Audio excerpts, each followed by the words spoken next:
Hey everyone, and welcome to another Jeep Dive. We're Henry and Sarah. And we're so excited to be here with you all again. You know we love sharing our startup journey with you. It's been such a wild ride. But we've learned so much along the way. Oh, yeah.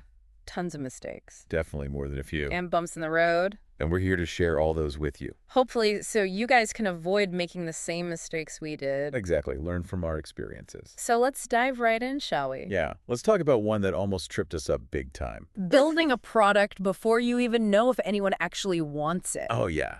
Validating the problem first. This one's so important. We almost fell into this trap ourselves early on.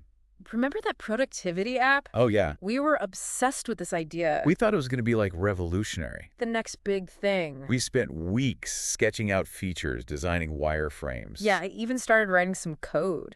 But then we did something that saved us from a major headache. What was that? We actually talked to potential customers. Oh yeah, it seems so obvious now. But it's easy to get caught up in your own head. Totally. And what did we find out? Yeah. People were already using simpler solutions. Yeah, for their core needs. And our app with all its fancy features. It was just way too much. Oh, Classic case of over-engineering. for a problem that didn't really exist. What's the lesson here? Validate. Validate. Validate. Talk to your target audience. Get out there and have conversations with people. People who are actually experiencing the problem you're trying to solve. Don't just assume you know what they need. Exactly. Listen to their feedback. Be open to changing your idea. Just based on what you learn. Another thing you can do is build prototypes. Yes, get feedback early on. Doesn't have to be anything fancy.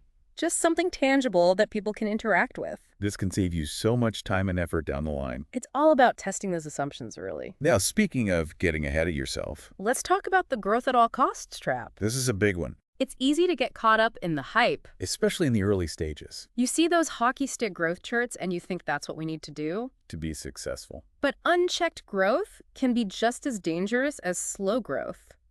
It's like building a rocket ship with duct tape and paper clips, You might get it off the ground. but it's not going to reach orbit. We actually knew a company that fell into this trap. It raised a ton of money, Went on a massive hiring spree. expanded into new markets, Launched this huge marketing campaign. and for a while it looked like they were killing it. But behind the scenes, Things were falling apart. they didn't have the infrastructure to support that kind of growth. Their customer service was overwhelmed, Product development was stretched thin. and their burn rate was unsustainable.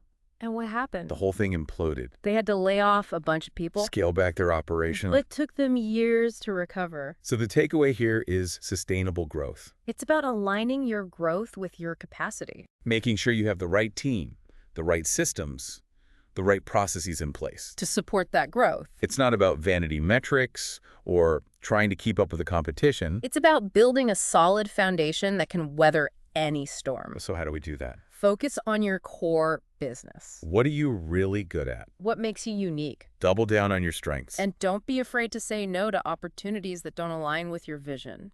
Build a loyal customer base by delivering exceptional value. And exceeding expectations. Happy customers are your best advocates They will help you grow organically. without you having to spend a fortune. And let's not forget about operational efficiency. Streamline your processes. Automate wherever possible. Invest in tools and technologies that can help you do more with less. Now let's shift gears a bit and talk about something that's close to my heart. What? Managing finances. Yes. The money stuff. This is where a lot of startups go wrong. It's easy to get caught up in the excitement of building a product. And chasing growth. But you can't forget about the bottom line. One of the biggest mistakes we see is not creating a realistic budget. Overestimating revenue. Underestimating expenses. And then suddenly you're running out of cash. Be brutally honest with yourself about your financial situation. Know your burn rate. Track your expenses religiously. Make sure every dollar you spend is aligned with your goals. Don't be afraid to bootstrap in the early stages. Get creative. Find ways to stretch your resources. Avoid unnecessary spending. Remember, every dollar you save is a dollar you can invest back into your business. Prioritize revenue-generating activities, Focus on things that directly contribute to your bottom line. whether it's sales marketing or product development. And don't forget about managing your cash flow Make sure you have enough cash on hand to cover your expenses. and be prepared for the unexpected. Now, we've talked a lot about the business side of things. But let's not forget about the people. The team. Building a strong team is essential for any startup. It's not just about finding people with the right skills. It's about finding people who share your vision, who are passionate about your who mission. are willing to work hard and make things happen. And it's about creating the right environment. A culture of trust, respect, and open communication. Remember that time one of our co-founders wanted to pivot the business Oh, yeah. in a completely different direction? That was a tough one. It almost tore the team apart. But we learned from that experience. We realized we needed a better system for making decisions Resolving conflict. and for communicating effectively, We had to learn to have those difficult conversations to really listen to each other. and to compromise when necessary. That experience made our team so much stronger, And it taught us the importance of building a foundation of trust. something we could rely on as we faced new challenges. Building a great team is an ongoing process. But it's one of the most rewarding parts of building a startup. And with that, We'll wrap up part 1 of our deep dive. we've covered a lot of ground today. But there's still so much more to discuss. Join us in part 2, where we'll delve into the importance of adaptability Resilience. and the power of customer experience. See you there. Bye for now. Welcome back, everyone. We're diving right back into our startup journey. Last time we talked about things like validating your idea and managing those finances. Oh, and building a solid team. Super important stuff. Absolutely. Now I want to talk about something else that's crucial for any startup. Okay, I'm intrigued. Adaptability. Adaptability. Being able to roll with the punches. Pivot when you need to. Exactly. The startup world is constantly changing. New technologies pop up all the time. Customer needs evolve. It's like trying to hit a moving target. And if you're not able to adapt, You're going to get left behind. we've definitely had to pivot a few times ourselves. Oh, yeah. Remember that platform for online courses we were building? Oh, yeah, I remember that. We thought we had it all figured out. And then, boom, the market became super saturated. It seemed like overnight. We realized that if we stuck to our original plan, We were doomed. so we took a step back Analyze the market. and asked ourselves, what do our customers actually need? What's missing? And that's when we had our light bulb moment. We realized that people wanted something different, More personalized. more interactive, So we pivoted, and we focused on building a platform for one-on-one mentoring and coaching and it was a much better fit. for us and for the market. So adaptability isn't just about changing course when things get tough, It's about having that growth mindset, being open to new possibilities. always learning and iterating. Now let's talk about another important aspect of building a successful startup, What's that? prioritizing the customer experience. You could have the best product in the world. But if your customers aren't happy, You're not going to get very far. it's like throwing a party and forgetting to invite the guests What's the point of all the decorations and the food? if no one's there to enjoy it. Exactly. Your customers are your guests, They're the lifeblood of your business. and you need to make sure they feel valued, delighted, Every step of the way. because a bad customer experience can really hurt you. Think about it, a buggy product, slow response times. Or just a generally dismissive attitude towards feedback. These things can erode trust. And in today's world, word of mouth can make or break you. Negative reviews can spread like wildfire. So how do you create a customer-centric culture? Start by listening to your customers. Really understanding their needs, their pain points. Go beyond basic customer support. Create a personalized experience that makes people feel seen. Respond to inquiries quickly and with empathy, Go the extra mile to resolve issues. because happy customers are loyal customers. And loyal customers are the key to sustainable growth. All right, let's switch gears again and talk about something a bit more personal. Okay, I'm listening. Dealing with setbacks. Setbacks are inevitable. When you're building a startup, you're going to face challenges. You're going to make mistakes. You're going to have moments where you want to give up. But it's not about avoiding failure. It's about how you respond to it, Resilience is key. picking yourself up Dusting yourself off. and learning from your mistakes. We've had our fair share of failures, Oh, yeah, definitely. but each one has taught us something valuable. Remember that time our big product launch flopped? Oh, yeah, that was a tough one. We put so much work into it, And it just didn't resonate with the market. but we didn't let it defeat us, We analyzed what went wrong, gathered feedback. and we came back stronger. That experience taught us that failure isn't the opposite of success. It's part of the journey. So how do you cultivate resilience? Well, it starts with having the right mindset.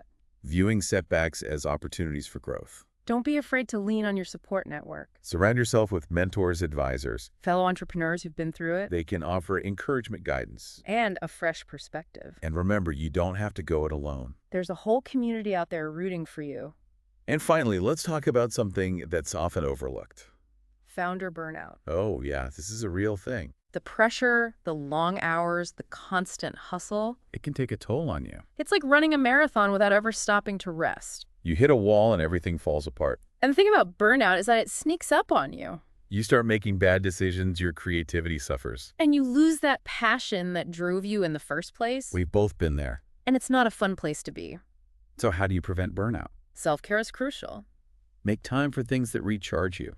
Whether it's exercise, spending time with loved ones, Or just disconnecting from work for a while. set boundaries and stick to them. Learn to say no. Delegate tasks. Build a supportive network. And remember, asking for help is not a weakness. It's a sign of strength.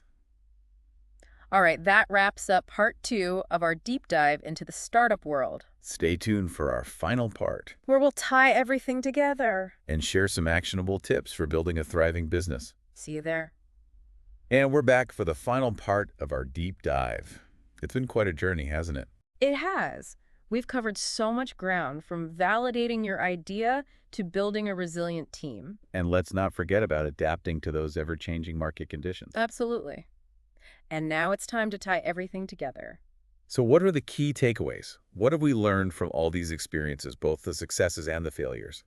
Well, I think one of the biggest things is to remember that mistakes are inevitable. You're going to mess up. Everyone does. The key is to not let those mistakes define you, See them as opportunities to learn and grow, to pivot and adapt. to come back stronger. It's like that famous Thomas Edison quote. Oh, yeah. I haven't failed.